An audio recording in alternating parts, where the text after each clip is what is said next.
ounces. First 12 ounces, yeah. First 12 ounces. First 12 ounces, yeah. Y'all better listen up. This sports talking tough. So if you got a cup, go on and raise it up. I'll raise one with you as we talk about the sports. It's raining stats and rumors. Let us give you the report. This is First 12 ounces. First 12 ounces, yeah. First 12 ounces. First 12 ounces, yeah. What is up? Welcome back to another episode of First 12 Ounces, everybody. Before we kick off, let's touch on a little spring. Big news coming out of Texas. Offensive lineman that was competing for a starting job is out for the season. Torn ACL. One of the injuries that you don't ever want to hear a young player to have. So he's done for the season. Looks like Brandon Baker will be having that starting position moving forward. Other news in spring ball for Texas. Gibson is looking fabulous at running back. C.J. Baxter, he's not 100%, but he's ahead of schedule on everything. All the reports that are coming out, he's ahead of schedule on everything going for him to come back, so that was good. Weiser's actually got a little banged up, so they're limited his carries moving forward, which, I mean, you like to hear. You want him to not put everything on him and fall practice and then, not have him ready for the season. And then surprise James Simon, that everyone's big on him, saying that he's got a bright future at running back for University of Texas. So we'll see how he gets mixed in with everything as well. Outside of that, great news coming from Colin Simmons, Ethan Burke are looking like dominant forces on the defensive end side. They did move Justice Terry back into the defensive tackle on Saturday. He's going to be one of those players that they can honestly just kind of move everywhere. He can kind of do it all. He's that good. He's that big. He's that dominant. And then, our linebackers have pretty much been standouts. I guess the other big name that's kind of getting overlooked in the linebacking crew is Leon LaFleur, and he's having an absolute great fall. So, with him and Anthony Hill and Trey Moore getting moved to linebacker, that room's stacked as well. But how's spring going in Tuscaloosa? Well, the big talk is obviously still the quarterback battle. I say it every week, but every week it seems to be more Ty Simpson's job than the week before. So I'll probably stop mentioning that unless something changes. Injury news: Keon Sabb, an injury he's been dealing with since middle of last year. Really, starting safety for us. He's ahead of every timetable they had. He's pretty much doing everything in camp. It seems. Obviously we got to see how it holds up through camp. We're only 5 days in, I think. So we'll keep an eye on that. Latsier Brooks, a freshman receiver who's going to get some playing time this year, real fast guy. He had a minor to his shoulder, I believe it was. There's nothing major, nothing crazy there. The talk of the town is Dijon Lee, former 5-star corner. He's going to be a freshman this year. Just another piece to that second, so deep. Now you got Damani Jackson, Xavier Brown, Cam Calhoun, and I guess Dijon's going to be fourth spot. There's a lot of guys fighting for that spot. 6'5", 210. The dude's a freak monster, they say. They're comparing to Matt Surtain, which anytime you're being compared to an NFL Defensive Player of the Year, I think that's pretty good. But other than that, man, look, LT Overton, I talked about him a little bit last week. He's continuing to impress people. Lost a lot of weight, gained a lot of muscle. That's really it. Nothing much more earth-shattering. Speaking of the quarterback, though, because I read this today, actually, they're hinting that Keelan Russell is winning that QB2 spot. So that's something cool to keep an eye on because, I assume Austin Mack will then transfer out at some point. Granted, we only have 3 quarterbacks on the roster right now, so maybe he'll stay for this year and then transfer. Who knows? But other than that, that's about it. How's Baton Rouge looking, Buddha? So some good news out of Baton Rouge. So basically no injury concerns at this point. Aaron Anderson's missed a couple practices, but it's just some inflammation in his knee. He's expected to be a full participant Wednesday. Brian Kelly said they're just taking it extremely cautious. I think he used some numbers of, in 23, they had 5 guys with soft tissue injuries at this point of camp. Last year they had 3. This year they've got none. Maybe a half if you want to count this Aaron Anderson inflammation one, but it's not really a soft tissue. It's just he thinks he overworked himself a little bit in the late part of summer before camp. So they're just taking it cautious because they don't want to lose a key piece. The recurring news out of camp so far from people watching LSU's depth on defense. So all the guys that cover the team closely, that's pretty much the message they all keep saying. Like, this is clearly the best defensive group and the most depth they've had since BK's been there. So the D line looks like it's got 7 to 8 guys that they think they're gonna have a 7-8 man rotation. Bernard Gooden has kind of been the highlight of the D line camp. They said he's been kind of unguardable. He's a smaller defensive tackle, kind of built like Mekhi Wingo was at LSU. They said he's playing similar to that. Perkins has flashed. They've got Perkins playing kind of more of the role he played in his freshman year. He's kind of playing that star. It's like a hybrid safety linebacker. They said he's been playing great in space. He's flashed. The defensive back room right now, it looks like the safeties are going to be. They got 4 guys they think are going to play back there. And then on offense, there's really no new news about Garrett Nussmeier. The O-line, they seem like they have a solidified group up there that they know what's going to be the starters. Looks like it's going to be, Tyree Adams, DJ Chester, who was last year's center at guard, the transfer from Virginia Tech at center, the transfer from Northwestern at right guard, and then West Davis. So they seem to have that.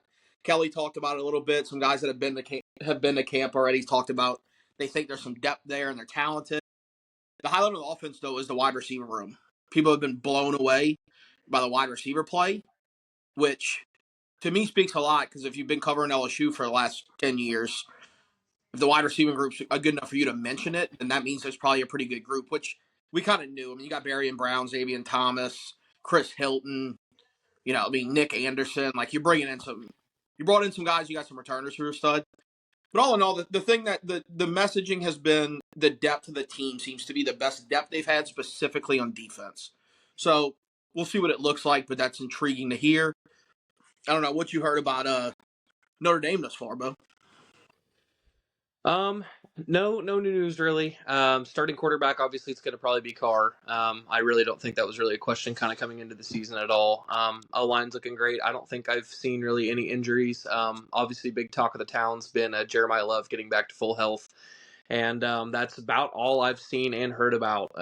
He looks great in his drills. A couple people from camp have been saying this is the biggest and fastest he's ever been and looked.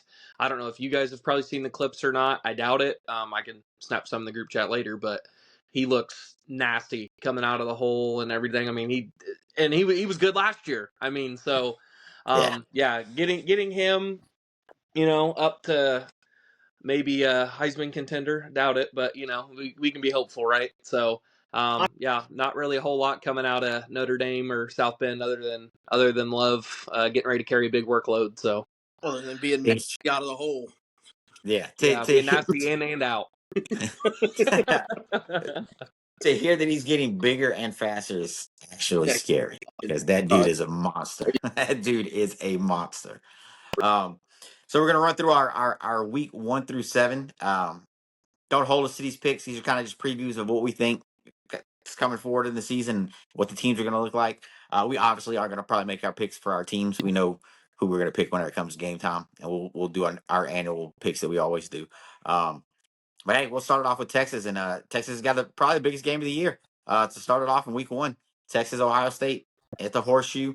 Last time Texas was at the Horseshoe was when VWA carried us to the national championships against USC. So hey, let's see if Arch has got some of that magic and can go in there and handle it done. How do you think it's going to play out there, Cole? Yeah, this is obviously just a monstrous game. I mean, thank you, football gods, for gifting us this one, right? Like, I think we can all agree, week 1's fucking loaded. It's amazing. Unbelievable week. I went back and forth in my head on this one. I might change my pick when the time comes. Who knows?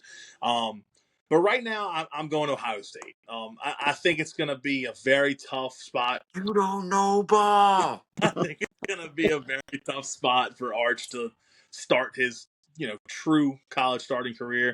Would I be shocked if Texas won? Absolutely not. I mean, it's 1 versus 2, but just because it is Arch's first start of his true career, I know he started some games, but that's my main reasoning. I think Ohio State's defense is going to be really good.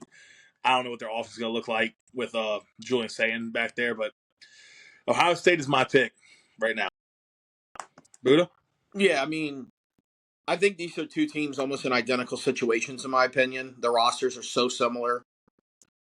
And with that said, 2 new quarterbacks, I'm going to favor the home team. And I got it, to me, it's a coin flip game at this point. I'm picking Ohio State very similar to Cole. This could change. If you ask me Friday this week, it may be a different answer. Right now, I lean Ohio State, and I think it's like 24-20 is the final. Like, I think this thing's really close. I got Ohio State winning it, though. Just and simply because they're at home. And Yeah, I mean, that's all. It's a tough place for Arch to make to basically enter as the key. It's his vehicle he's driving. He's this full-time starter. I think it's a tough place to head. So I got Ohio State in a close one. How you feeling down there in South Bend? Oh God. Again, this is just kind of one of those games. I mean, you both have touched on it. You go either way. I think this is going to be a defensive bout. I mean, without a doubt, you've got two brand new quarterbacks in each of their respective systems. Well, not Arch, obviously, but I mean, as full-time starter. Um, as I don't know. This one's like 50-50 for me, but with my deep-seated hate for Ryan Day, I will never cheer on an Ohio State Buckeyes squad. I don't give a shit how good they are. So I'm going to have to side with the Longhorns here. So do me well. Do me well, Texas. Come on. Now we know at least one of our other co-hosts actually knows what he's talking about when it comes to ball. Moving on. Moving on. The next three games are cupcakes, so we're not even gonna worry about those. It's San Jose State, UTEP, and Sam Houston.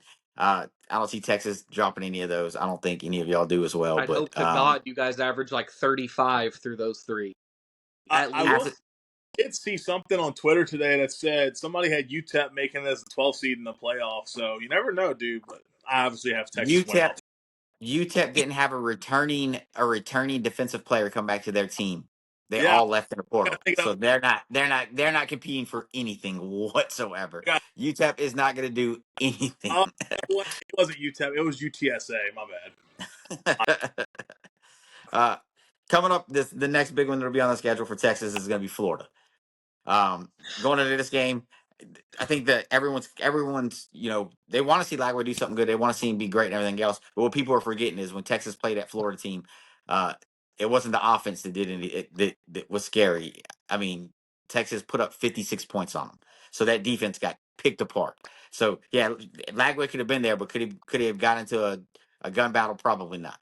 So yeah, I have no worry, and like I said last week, I think the Lagway hype is kind of out of this world. So I don't have no fear for Florida whatsoever. Even if it is in the swamp, I don't see it happening. Now with the defense that Texas has coming back and the offense is just going to be explosive. So yeah, I mean, I basically agree with pretty much everything you said. Like, I do think Lagway's gonna be a lot better this year. I do think that's gonna be a tough game in the swamp. I think Texas wins it. I think Texas' defense is fast enough to where even when Lagway's wheels are turning, I don't think he's gonna be able to get a lot going. I wouldn't be shocked if he got hit a few times early in this game and kind of started thinking twice about taking off. I have Texas winning this one. I'm not gonna say easily because I think it will be a good game, but by one, maybe two scores for sure. I got Texas winning, and I think this game sends Billy Napier out the door. I think Texas wins this game by 3 or 4 touchdowns when it comes down to it. I don't think Florida's that talented. Lagway's a good player. Lagway had similar numbers to Michael Van Buren at Mississippi State last year. I think when this thing's all over, Texas blows them out, and Billy Napier coaches his day at fire of them one day after. Florida's got Miami and LSU the 2 weeks before. I don't think Napier would get fired for losing to Texas, though, because we're assuming Texas is still a top 5 team, right? It would put a Florida team that I think is probably going to be preseason ranked, probably 15 to 20, at 2-3, is what I think they'll end up being after that game. So everything you playing for is done. I got you. More big picture, not necessarily just like I got you. Yeah, like I think they lose this. I think they lose 3 in a row. I think they lose LSU, Miami, and then Texas. And I think at that point your season's done. They go, this ain't working out. We're gonna lose another 4 or 5 games again. So yeah, we got to move on. I think Texas fires Billy Napier. Nice. What's your thoughts on it, Bo? I think it's a pretty foregone conclusion. I think there's going to be a stampede over the Gators, and I think Texas is going to flood them, to be honest. I think Texas's defense is going to be able to stand up and not let Lagway, run all over them. I would hope to God, but, barring any injuries at that point in the season, we're 5 weeks in at that point. So just looking at it in a foresight perspective, I do think Texas is going to handle Florida pretty easily. I really don't think it's going to be a contest. I think they're going to pity them and give them 10 points, but that's going to be about all they get. And then the big one after that is the greatest rivalry of all time, voted by everyone in this group. It's the Red River Shootout. Going to the Red River Shootout, I mean, we got a dominant Texas team that looked good the past 2 out of the 3 years that BV's been the head coach of the Sooners, and they're just struggling to figure out anything. They got Heisman hopeful according to Bo Mateer coming in, but I don't think he's going to do anything. I don't think he's going to be able to stand up to the defense. But we'll carry my pick on to when it's game time. What do you think, Cole? Yeah, I mean, look, if Oklahoma still has God that's at Auburn now, Jackson Arnold, who apparently is the savior of the world, maybe I'd feel different. Psych, no. I mean, look, it's a great rivalry. It's going to be a great atmosphere, I'm sure, for probably about the first quarter. I think Texas steamrolls Oklahoma. Similar to, I don't know who Oklahoma plays before this, but I'm kind of on the Brent Venable gets fired possibly after this game. I think it's going to be a bloodbath. That's what I think. So OU has, prior to this, they play Michigan in week 2, and then they play Auburn right before they play Texas. So again, it's similar. They could be they could be like Napier. This could be their third loss of the year. With that said, I've got Texas winning it. I don't think it's a complete runaway. I think it is close for 2.5 quarters, and I think Texas may pull away at the end. I think, one, the atmosphere, the rivalry, I think OU is going to take out every stop to keep it close. As much as I said I think this could be the third loss of the year for OU, I also could see where Auburn's dog shit and Michigan doesn't have it figured out, and OU's coming to this thing as a top 5 team, top 7 team. Although I do think Texas is just better from top down on the roster. So I've got Texas winning it. I don't think it's going to be run them out the building unless Texas pulls away late. I think this is a good game at halftime.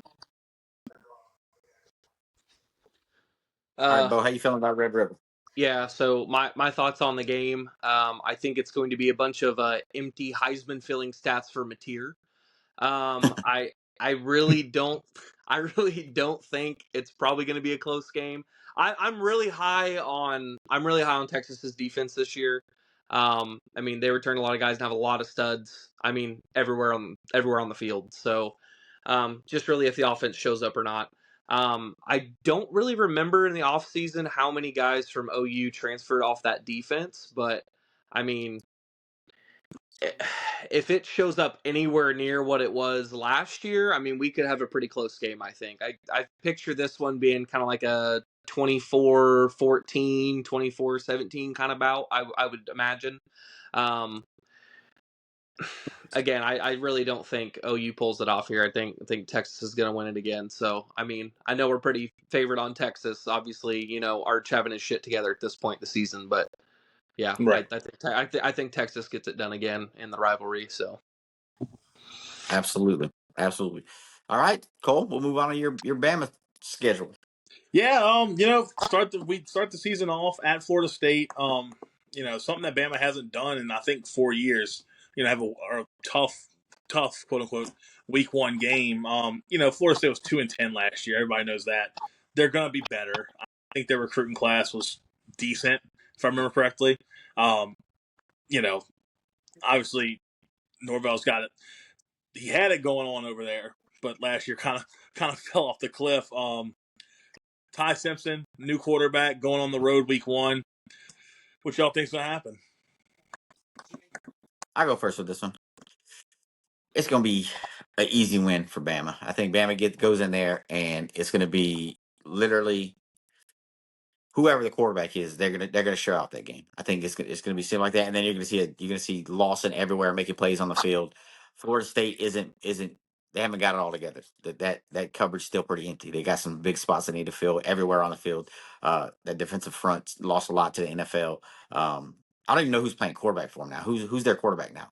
Thomas Castle's a great point, which I didn't even mention. He's been talking a lot of shit, but that's besides the point. I've heard nothing great about the Florida State team. I know one player on the Florida State team, and it's a kid me and you covered at home.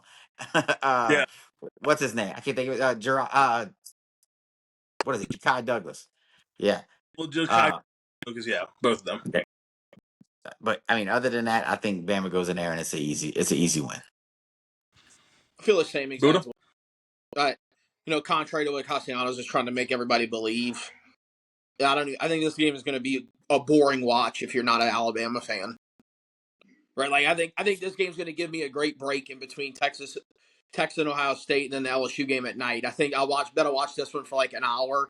Bama's going to be up like 31-3, and I'll better like take a little evening nap or something. Like I just don't think this game's close. Like Mike Norvell, they had one good year. I don't know if Mike Norvell ever had it going. Like I think the truth of the matter is like he's been dog shit since he's been there.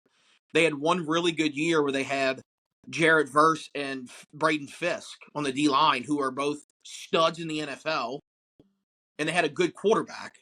And they also happened to, it all lined up where they played in the ACC that was bad 2 years ago. Like Clemson was that. Like I don't think Mike Norvell's very good. I think Mike Norvell's hot seat is on fire. And I think they get run out of the building. I think this is going to look similar to the Clemson-Georgia game last year, week 1, where Georgia just manhandled them. That's what I don't expect this game to even be remotely close from the moment they kick it until the moment they're interviewing DeBoer after the Yeah, well, Knowles fans are going to be drinking 230 racks that night because that's probably what they're getting beat by. It'll probably be a 60 ball on the scoreboard. It's going to be an ugly game for the Seminoles.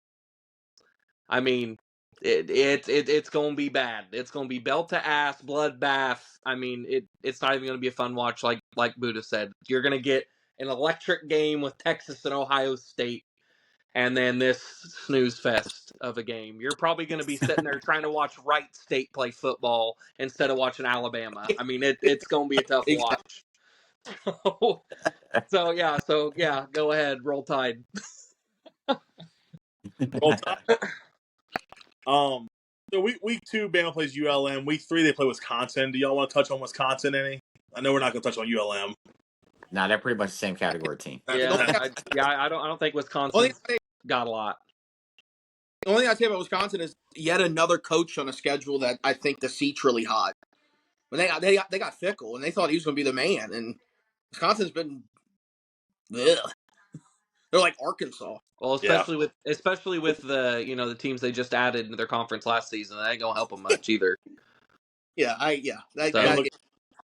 I don't think Alabama plays a close game in that 3. I think their score differential is going to be like the Saints was in the first 2 weeks of last season. It'll just be like, oh my what God. the fuck is going on in Tuscaloosa? I think it'll be like ridiculous.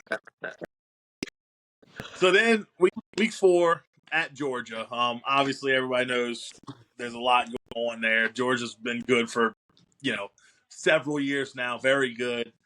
Several national championships. Kirby Smart's 1-6 against Bama, but this time he gets them at Georgia. I mean, all those SEC championship losses are neutral technically, even though it's in Atlanta.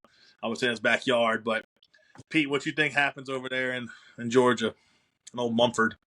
I think it's going to be a closer game than most people think. I think everyone expects Bama to go in there and just roll on them, or to be a shootout like it was last season. I think it's extremely close down to the end, and somehow or another, I think Kirby pulls it out. I don't know what it is, but I think Kirby pulls something out of his ass, and everyone's just. I don't think it's going to be anything. I think it's going to be like literally a last-second play, like something that Gunnar Stockton pulls out of his ass with a Hail Mary or something, or it'll be a late field goal to win it. But I don't think it's going to be as electric as this last year's. I think it's going to be a dogfight. It's going to be everyone fighting for points. I think it's going to be a low-scoring game. I think it's going to end up like 21-28 or 21-24, and Georgia squeaks it away at the end. I think kind of like y'all said with Arch, being at an opponent stadium that's going to be crazy. I mean, Ty Simpson's never started at Georgia, I don't believe. None of these other quarterbacks started at Georgia, I don't believe. So I think, that kind of messes them up and gets them shaky at first. And I think in the end, Georgia wins it off of a field goal or a late second touchdown. I need to talk to whoever you're talking to that thinks Bama's going to steamroll Georgia, because I need people like that in my life. Yeah, when Pete said that, I was like, who's been saying that? I would imagine Georgia's the betting Yeah, state. go ahead, So Buddha. I'm in a similar camp to Pete. I don't think this thing gets out of. I don't think it gets out of hand either way. I lean Georgia because it's in Athens, and Georgia last year. I mean, what an abysmal first half, but in the second half, I thought they outplayed at the very end. I got Georgia winning it simply because it's there, but just like Pete said, I think this thing comes down to the last 5 minutes. I think this thing's decided in the fourth quarter. I don't think it derails either team's season. I think it's just going to be two legitimate top 10 teams having a heavyweight bout in late September. And I lean Georgia. Yeah, I think Ty, going into an enemy territory like that. It's tough playing Georgia anywhere, but I mean, especially at home. Kirby's going to adjust, even if somehow they are down at halftime. He's going to make his adjustments and then have a better second half. So, oh shit, this one's a tough one, but Kirby's going to look like the little bitch he is when Notre Dame played him, and Alabama's going to pull this bitch out. Ty Simpson is the king. Give it to him. Roll Tide, baby, again. Sit down, Kirby. I'm so proud of Bo for having a pair of nuts, unlike you two cowards. All right. Next up, we got the revenge game. We got Pete's boyfriend, Diego Pavia. Peso Pavia. Revenge game. Okay. So, Hey, just for that, I'm going Peso again with the upset. Peso owns Alabama. He's gonna go into Tuscaloosa and plant a flag in the center of the field and be like, "I'm what Jalen Miller was supposed to be. Give me my Heisman. I'm getting paid to be at Vandy. Let's go." never get back. Yeah. I'm so happy Good we Lord, get I to didn't touch realize on Vanderbilt. we had Kendrick Perkins on the podcast.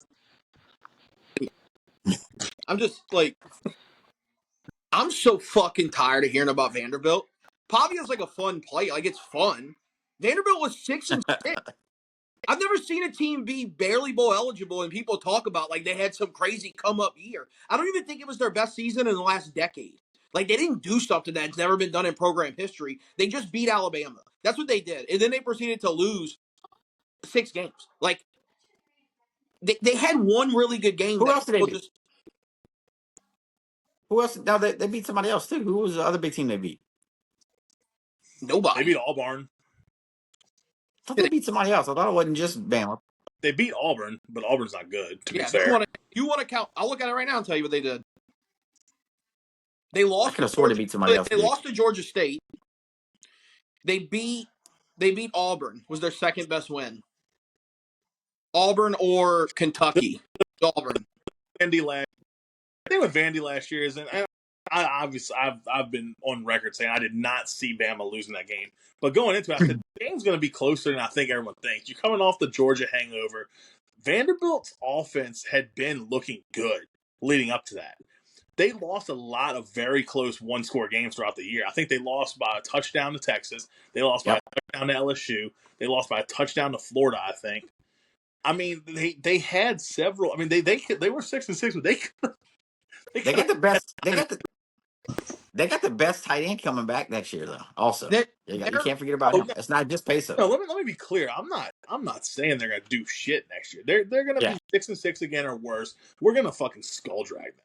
But y'all go ahead and make y'all's pick. So Vandy's biggest loss last year was to Tennessee. They lost by 13 points. That was their biggest loss. Now, one thing about Vandy, I watched Vandy play a lot after the Alabama game, right? Because they started playing teams close. They rattled off a couple of wins. Vandy had a little bit of Kurt Cignetti and Indiana in them. Vandy did a little bit of, let's do what we can to keep the final score close versus let's try to win games. For instance, the LSU game was 24-17. LSU dominated that game. The scoreboard doesn't reflect it, but LSU dominated. Vandy just kind of played a style at the end that wasn't to win.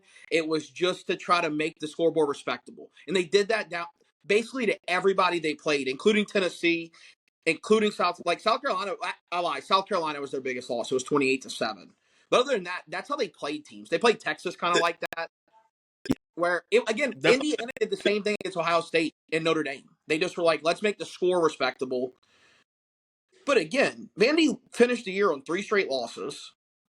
They only scored 20 points one time after they played Texas. Or they didn't. They didn't score 20 points after they played Texas. Or, yeah, they scored 23 against Tennessee.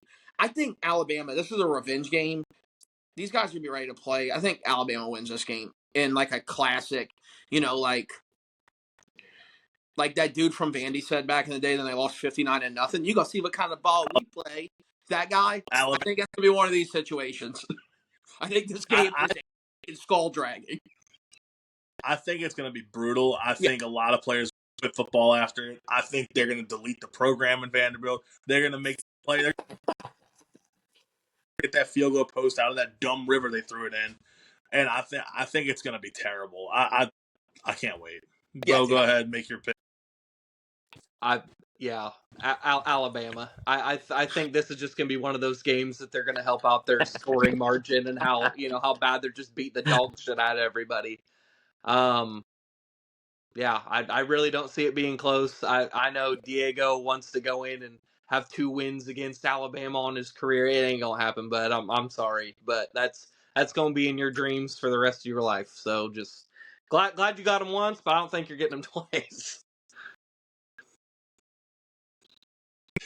All right, next up, Bama plays at Missouri following the Vanderbilt game, week after.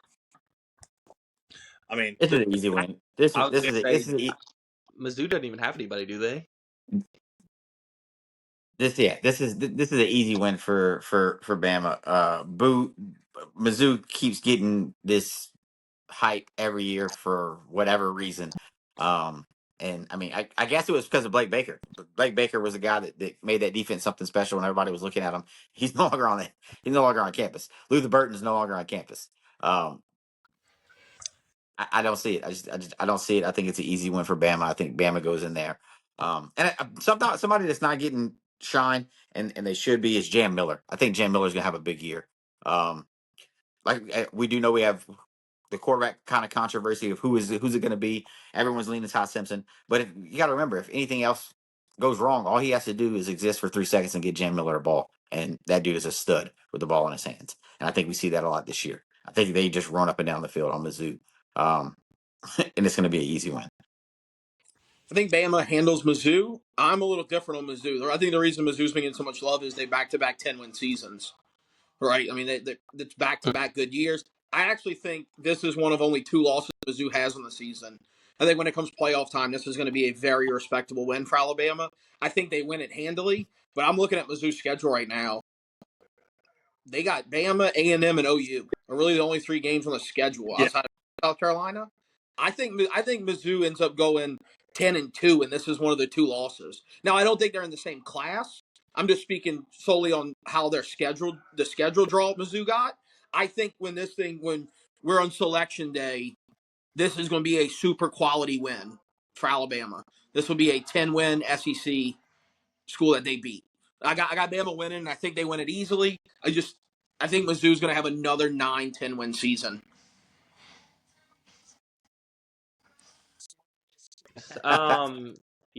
So the Tigers are getting their nails trimmed and absolutely just shaved down like a naked mole rat. So yeah, Bama by 50 again. I shouldn't have to keep repeating myself with these shit teams. All right, absolute legacy Buddha. game. It's gonna look like Randy Moss with the Vikings. 3 receptions, 200 yards, 3 touchdowns. Book it. Go ahead. Bama 6-0. Got it. All right, Buddha, go ahead. One, I think going into this, I think LSU's schedule is going to be the one where we have the most parity here. I think this will be the one where we have the most different picks. So starting the year off, LSU's got yet another daunting challenge. One thing you can't say about LSU is they're not afraid to play big schools in week 1, and they got them again. We play at Clemson. It's a night game on ABC. Everybody in America will be watching. They just watched a shellacking in Alabama, beating Florida State. They watched an awesome game in the morning with Ohio State and Texas. Everybody's emotional. Corso just had his last college game day of all time. Nobody's going to watch Big Noon Kickoff except those nerds where it snows, those fucking weirdos. But then the sun's going to set, and we got the battle for Death Valley. So I was like, I got a feeling I know where everybody's going to pick. So let's just get after it. Well, I'll go ahead and say it. Clemson's gonna go in there and they're gonna have fun. LSU's they're walking in with a lot of weapons that kind of aren't ready for this first matchup. I think Cade Klubnik's gonna just shine. I've said it from till I'm blue in the face to Cole on our talks. I just think they're too stacked on both sides of the ball. I think Cade Klubnik's gonna have his Heisman moment. And it's gonna start in week one. I think Nuss's big thing is when Nuss gets rattled, Nuss he's just not there. I don't know what it is. He just starts throwing picks. He starts making mental errors, and I think that's what's going to happen against Clemson. I think there'll be spurts where you see the gunslinger in him, and you're like, "Uh-oh, here we go." But I think Cade Klubnik and them just kind of control the ball towards the end and walk away with it. That's my pick. That's what I'm going with. Clemson Tigers. Yeah, I mean, look, this is another one like Texas Ohio State that I think it's going to be a great game. I don't think it has quite the atmosphere Texas Ohio State will have, but I think it's going to be a great game. Clemson's returning 3 fifth-year seniors and 1 fourth-year senior on the O-line, which does concern me. At the end of the day, I mean, I think it's a toss-up. I'm kind of going different than I did with Ohio State. I'm picking the road dog here. I'm picking LSU, which might surprise. Safe pick. He's picking LSU because he's going with his LSU buddies, and he don't want to say the truth and get jumped He's at also the game. undefeated. What I heard about Cole, he's undefeated when he's in person at LSU game. When I am at a game cheering for a team, things just go a different way than they should probably. LSU's due. Like I just don't see Brian Kelly losing another opener. I don't see LSU losing another one of these openers. This would be 7 in a row for LSU? 6 in a row. I mean, come on now. Look, I think it's be two good teams. I think if this game was played in the middle of the season, I think I'd lean Clemson. But I think LSU might catch them sleepwalking a little bit early. We'll see. But I got LSU. Yeah, so I truly don't think I think this is going to be one of the blemishes on Clemson's record this year, to be honest with you. As much as I do want to get behind the Klubnik hype, which I have been, they don't have their safe 1,500-yard rusher in their backfield this year in Maffa. He's gone. So you're losing a safe option if LSU starts taking away the pass from Klubnik. What are you going to do, hand off to your freshman? No, he's going to be shitting his pants because Harold Perkins is going to be taking his head off. Let's call it what it is. They've got Clemson has a freshman starting at running back, I think, just from their depth chart from what I've seen. Again, I haven't been looking at their camp much. So, You're right. Yeah, I got to go with, the vets here. And, let's be honest. If Nuss gets in a pinch, who do they have in the backfield? They got Durham. They hand it off to him, and then he can eat. Pretty sure, correct? Yeah. Well, okay. Yeah. That's a good point. I actually forgot about the Maffa thing. Yeah, that's a very good point. When you're in these types of games and you don't have a relying back, I'm not saying I think Caden Durham's like this crazy relying back, but losing Phil Maffa is obviously a big deal, right? I think we'd all agree on that. So yeah, absolutely. I think my bad, I didn't mean to interrupt you. No, you go. I think another big factor, and I said it on Twitter today when somebody said that Clemson was overrated. Clemson's returning 86% of their offense. 86% of their offense and 71% of their defense. That's crazy good. LSU's returning, what did I say? I think it was 65% of their offense and like 51%. Like, it's, to me, you gotta lean with the majority of the team that's going to be there, and it's a home game, so that's why I'm going Clemson. And like I said, I think Cade Klubnik's Heisman front runner. So I'll touch on this game when we get to game week. The only thing I will say is the one thing I'm so it's frustrating to listen to. Not y'all. This was national media guys. Greg McElroy said it. I heard this today. I've heard Josh Pate say, and I've heard I've heard a bunch of these dudes say this.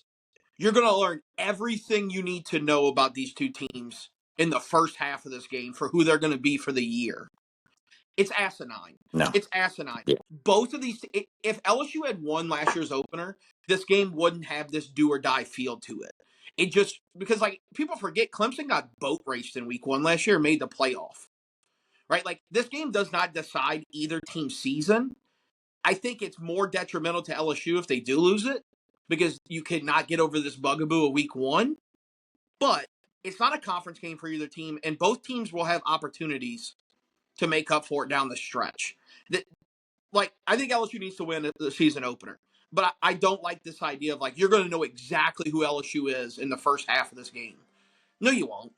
No, you won't. Like both teams will look completely different come October than this one. But I'll get into my picks. I mean, and all that as we get more. Then after the Clemson game, LSU comes home and they play Louisiana Tech. I don't think we need to talk about that one. You can buy a ticket for $13 if that tells you what you need to know. You Then don't want to watch Dakotas Crawford play football? no. No.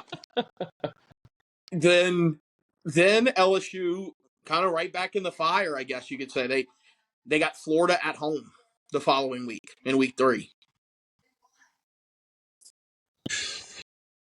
Yeah, I'm not gonna hold any secrets on it. I think Florida is who I said they were. I think they lose this one as well. I think LSU goes in there. I think Nussmeier slings it around. I don't think the Florida defense is good. Texas kind of showed that to everybody last year by putting up 50 something on them. And I'm still standing my point on Lagway. The kid has great potential, but you haven't really seen it because he's been injured most of the time, and he's already injured in the fall, which you hate to hear. I don't think they're ready. I don't think their defense is ready. I think it's a game where Nuss comes out and he slings the ball around, and you're like, uh-oh. Now we're seeing the gunslinger back because when that kid is on, he can throw the ball. He can throw the ball damn good. So I'm leaning with LSU on this one. Yeah, not much for me to say here. I mean, I agree with a lot of things Pete just said. I think LSU wins that week 1 game. I think they come into this game on fire. I think they go in, and it's in Death Valley, if I remember correctly. Yeah, it is. I think LSU wins that. I think LSU wins that one pretty easily. I really don't think I have to touch on this any more than I have to, but I mean, as Buddha had mentioned earlier, I mean their receiving core is going to be real good this year. I'm hoping by this point, that week 3 matchup, that it's just going to highlight him even better. I think this is going to be one of those games you're going to look back and Nuss is probably going to have upwards of about 400 yards passing, and he's just going to pick them apart. So yeah. Tigers are taking this one pretty easily. I really don't think Florida can hang. So Yeah, so then LSU's schedule kind of works out like this if you go down the list, but then LSU follows them up with Southeastern Louisiana at home the next week, the night game. I don't think we need to talk about that. All right. Then LSU goes on the road the following week to Ole Miss. They play at Ole Miss.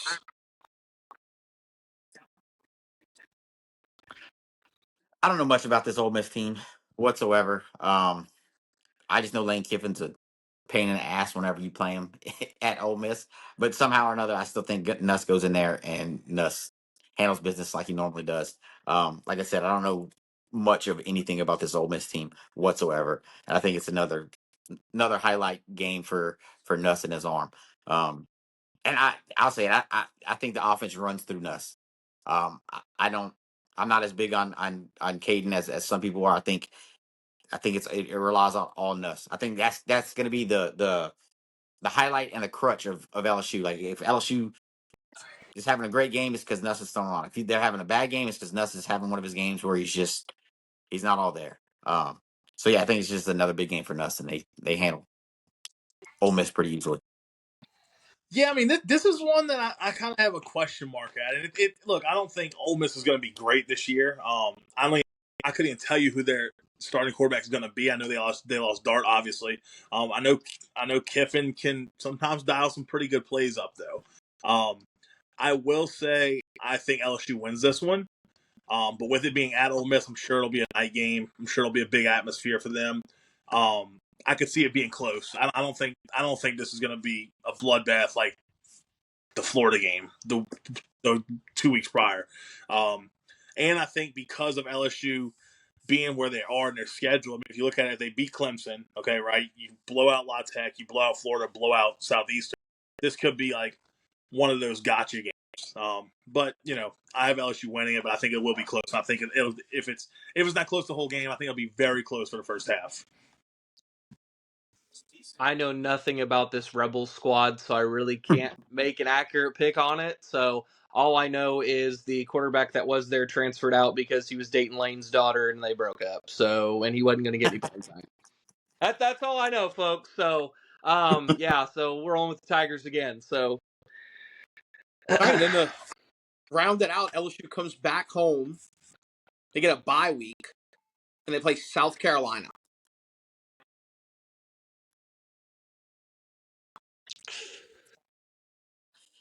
Oh man, this is a tough one. This is a tough one oh shit. because I am not a Lenore Sellers guy. I'm not at all. I'm not buying the hype. I know some people are. I know somebody said it on Twitter today. They're like, "Oh, the most overused thing is South Carolina's not going to be good because Lenore, they keep thinking Lenore Sellers can't pass the ball. He still proved to me that he hasn't. Against ranked teams, he looks like shit. I think this is another big game. They're going to Death Valley. I think LSU wants to play them and beat them just because of how the game ended last year, and everyone claiming that LSU should have lost the game or that LSU lost that game and was saved by the refs. I think when South Carolina comes there, they just get their eyes open to what should have happened last year. They should have finished the game. I think LSU finishes the game from start to finish, and they beat South Carolina pretty easily because I have no faith in Lenore Sellers whatsoever. Yeah, I mean, look, if they beat Ole Miss, I think they drop this one, right? I know it's at Tiger Stadium, it's at Death Valley. I know all that, but I think this is their first blemish on their record. If they beat Ole Miss, they lose Ole Miss, they win this one. I will say that. I think Lenore Sellers is going to come in pretty hot. South Carolina has a pretty damn easy schedule if you look through it. So I think they're going to come in hot. I think they're coming ready to play. I think it's going to be a huge game for the South Carolina program. I think for LSU, it's kind of just another game if they're sitting at what I think they're sitting at in their schedule. So I got South Carolina winning this one. It's not. I don't think it's all about Lenore Sellers. I think it's more of a whole team effort. I think they're going to run the ball pretty well. We know LSU struggled with running quarterbacks. Let's see if that continues. And if it does, and I think Sellers could potentially have a pretty big rushing game. But yeah, I'm going with the Gamecocks here. And really I'm going to kind of piggyback off Cole there. I'm really going to keep it frank. I think this is one of those games where Nuss kind of struggles and looks kind of rough. I know South Carolina has probably one of the best DNs in the country this year. I forget the kid's name off the top of my head. But he's coming back and supposed to be a top talent. What was that? Dylan Stewart. Dylan Stewart. Okay. Yeah. So that's. I'm thinking he's gonna have a pretty impactful game this game, as well as I think their secondary is gonna show out, and it's gonna be a real tight game, kind of as it was last year. So I'm gonna roll with the Gamecocks here. Also, this may be a game where LSU tries to bring another Tiger back in the stadium from Florida, and Omar rears his ugly head and Nuss fumbles a game. So it's kind of what I'm rolling with here. I know Buddha hates Omar. What a fucking.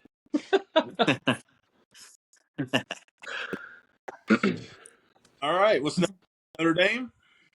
Yep, we're on to Notre Dame. So week 1, we've got the Horny Boy in Miami, Carson Beck and the Hurricanes. Game 1, I think Notre Dame comes out and we see what their offense is going to be about, or they show us what their offense might be about, and I think it's probably what their offense is going to be about. And I think Jeremiah Love just runs all over him. Miami doesn't have a chance whatsoever. That offensive front for Notre Dame is incredibly impressive.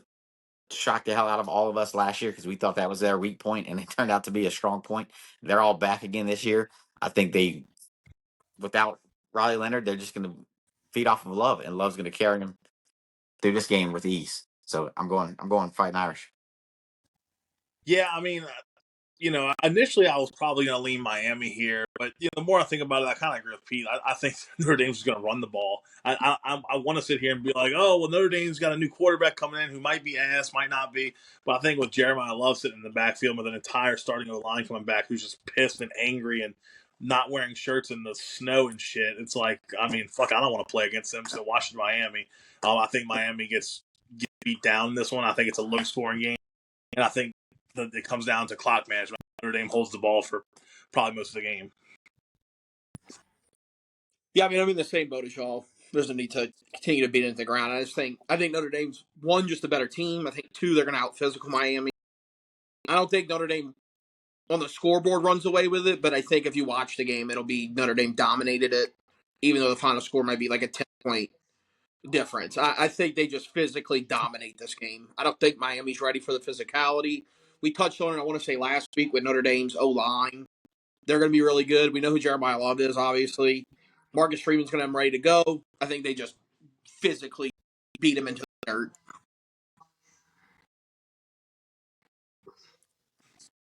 All right. And yeah, as I would, I mean, and just to add on to that just a little bit, I mean, even aside from, I mean, Love, you saw how good Jadarian Price was towards the end of last year, too, when Love was out. And then you also still have Aeneas Williams there that can catch out of the backfield really well. That showed out in the Ohio State game. But so then week 2, we come home for Texas A&M. Well, we all know where I'm going on this one because ain't nobody picking little brother. Fuck the Aggies. Jeremiah Love's going to run all over them yet again. There's nothing good about A&M whatsoever. They play football in a cow pasture. They worship a dog, and they're a fake military school. So, yeah, they're not winning this game no matter what. Jeremiah Love runs all over them. Moving on. Well, look, I don't share Pete's enthusiasm for hating Texas A&M. I respect it though. Look, I think I don't think there's many games on Notre Dame's schedule that I can confidently pick against Notre Dame.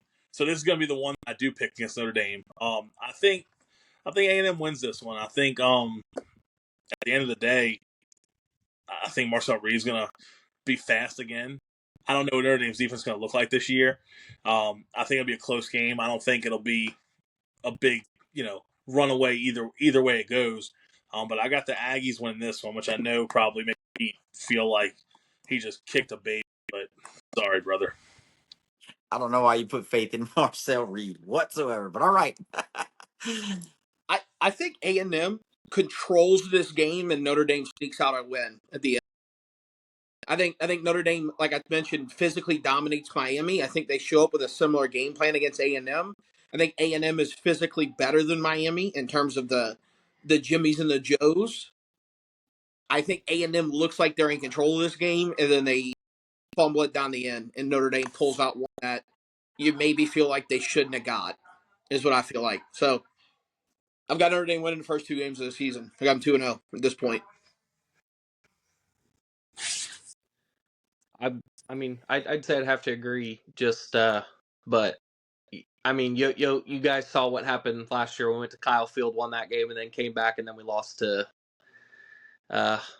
Northern Illinois. Yeah, if I remember Northern right. Illinois. Yeah, unfortunately. But yeah. Anyway, I'll touch on that a little bit closer to game time. So then week 3, we've got Purdue at Notre Dame again, which not going to be covering that. Then we've got,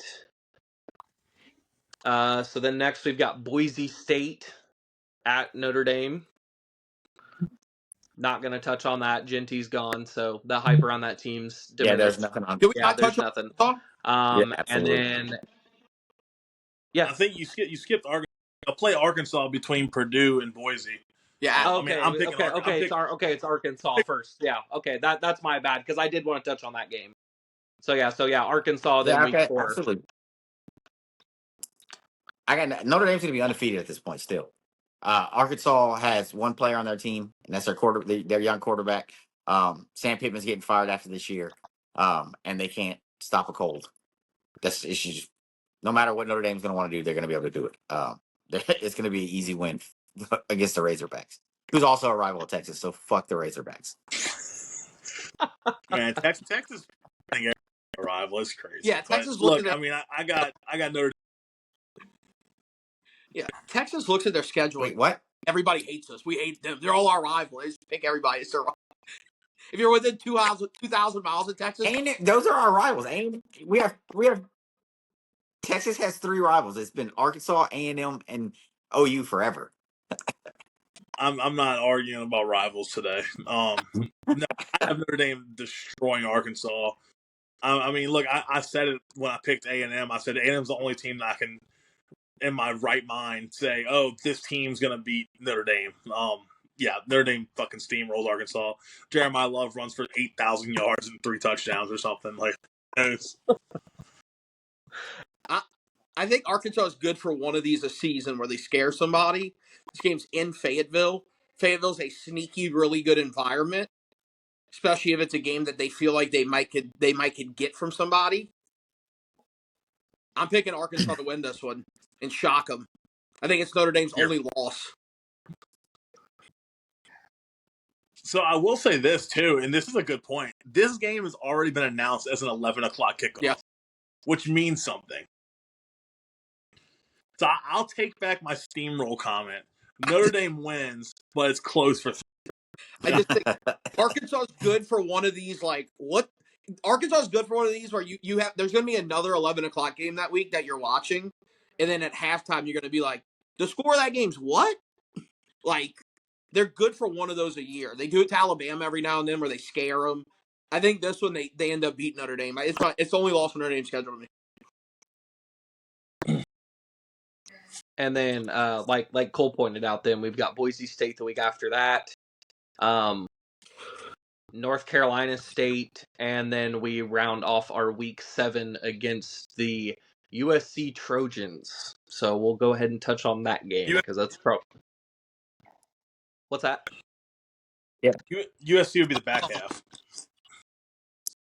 I thought it was our fifth. No, the 7th game. Yeah, USC 7th game. Yeah, it's a 7 game. Yeah, but we've been doing games 1 through 6. We did 1 through 7. We did 1 through 7. What are you talking about? I think we all ended up only doing the first 6 though. Oh, yeah. Gotcha. Never mind. Yeah. Okay. Then never mind. We're doing the second 6. Yeah, I think. Gotcha. Okay, later. I got you. Okay, because I was when I was looking through, I was like, I was counting out my 7. You're not making that up. Yeah, you sit 1 through 7, fool. What are you talking about? I just knew it was a tight. Dude, never. Yeah, dude, yeah. I knew that didn't make any sense. I just was like, we're gonna do 6 games. I knew that didn't make any sense logistically to go like, let's do 55% of the season. Well, it's weeks 1 through 7. Yeah, but it's games 1 through 6. Yes. All right, before we get out of here, because we have this one did run long. What are y'all thinks of the top 25 announcement? Coaches poll. Look, I think it's fine. I don't have it pulled up in front of me. I remember Bama was, I think, 8, LSU was 9, Texas was 1, right? Yep. And Ohio State was 2. Where's Notre Dame? 4, 3, 5? 5. 5. Yeah, I mean, no, I think Georgia's too high. I think Georgia was 4. That's who was 4. I think Georgia's too high. I can't fathom all this stock they're putting in Gunnar Stockton. No pun intended there. I think Georgia takes a step back this year. I do think they finally, have a chance to get that win against Bama. But other than that, I mean, I see Georgia definitely losing to Texas this year. I see them possibly slipping up another time because I don't think they're gonna have great quarterback play. Other than that, though, I mean, I'm fine with where everybody stands. I'm not as high on Penn State as most people, but look, there's no reason they can't be in the top 5. If I did change it, I wouldn't change 1. I mean, obviously I put Bama at 1, but besides that, I wouldn't change much. But yeah, no, I'm cool with it. Yeah, I mean, I think for a coach, no complaints. Yeah, I thought it looked pretty reasonable and stuff like that. I don't think anybody was too far out of their areas of where they should be, where they shouldn't be. So I could live with it. One thing that does need to be touched on with that coaches poll is Auburn fans insist this on our TikToks and on our clips and shit, that they got this fucking amazing roster, that they're so good. And here we are, Coach Poll comes out. I think there was like 9 SEC teams. Where's Auburn? Y'all seen them? I sure didn't fucking see them. So here's what I'll tell you. Look at now. Auburn is in the list of teams receiving votes. Here's the teams that received more votes than them. So OU came in 26. Mizzou would have been 20. Mizzou, Louisville, USC, Utah, and Baylor are ahead of Auburn. And Auburn's right there next to Iowa and Memphis. So I want to say this, and I want Auburn fans to hear me loud and clear. Y'all are fucking dog shit. Also, while we're on the topic of our little ending segment here of where Cole shits on Auburn, they are currently ranked 56th in recruiting for 2026. They took a step back. They went from 55 to 56. So just like everything else in life, Auburn fans cannot figure out how to go forward. So that's that. Oh man, that's gonna be a good one as always. I think that's all we got for y'all this week because this one kind of ran a little bit longer than normal. Y'all got anything else for him? No, that's it, brother. Lincoln Riley is basically the green dildo at the WNBA games, in my opinion. He's a fucking bum. A&M's dog. Billy Napier's a fucking jackass. I think we're going to have like 7 coaches get fired before fucking November, dude. And Lincoln Riley is in that mix. He's just Hugh Freeze all over again. Bad dude. Never really good. Got worse every year he's been a head coach. They get at least one game worse. Lincoln Riley's fired. Billy Napier gets fired. Mike Elko, I don't know. I mean, he might coach there for 10 years. I don't know. They like that fat pig. That's all I got. Okay, here's one stance before we get out. I got to get out of here. I know that's gonna be a good one too. But I want to get your stance on this one before we get out here and close it out because there was some flip flopping last year with it. Where do you stand with Brian Kelly at this moment? Because it's gonna change. I know you and your emotions with Brian Kelly. They always change every year. How are you feeling about him as of right now? I think he's got 12 games. Right? And like I said, my stance on BK is it's pretty straightforward. I'm completely out on him if they don't make the playoff. I think you have to make the playoff. You don't have to win a title. You don't have to host a playoff game. You don't have to play in the SEC championship. You've got to play in the 12-team playoff. You've got to finish as one of the 11 best Power 4 teams in the country. I think if that doesn't happen, then you got to move on. If he gets you there, then that gives him another year. And I think right now we kind of go from there. But right now that's where I stand. That this is his best roster. You got to get to the playoff, whether it's a 9-3 playoff berth or a 10-2. Because I think 9-3 might get you in the playoffs this year. I think there's a little more parity. And I forgot who it was. It was an LSU analyst that came out and said that they said pretty much if say Brian Kelly doesn't have the year that he has, he doesn't get y'all to the playoffs. He pretty much said LSU can't afford to fire him as of right now. There's only one method. Which is crazy to think that y'all have to go another year with him, but there's only one method. What was that? I don't want this to take place. I think the only way you get the donors to do the money is if you figure out. I think we lost you for some reason. I don't know what's going on with. Can you hear me? Yeah. You cut. Yeah. Now we can hear you. All right. Go ahead. So the question. Let me repeat the question because I have to read the clip. I think there's only one method you end up getting the boosters to give the money up for BK. And it's dangle Nick Saban around. I don't think that's ever going to happen. I don't think that's a real story. I think Greg McElroy just talking. Greg McElroy sometimes makes me wonder what the fuck he's doing. But I do think the only way the boosters would give the money is if you went, Saban wants to come back. He always wanted to be here. We got to get rid. I think that's the only way. I don't think that happens. Brian Kelly's the coach for at least 2 more years. That don't mean I'm going to be happy about it. That's just the facts of the financial matter.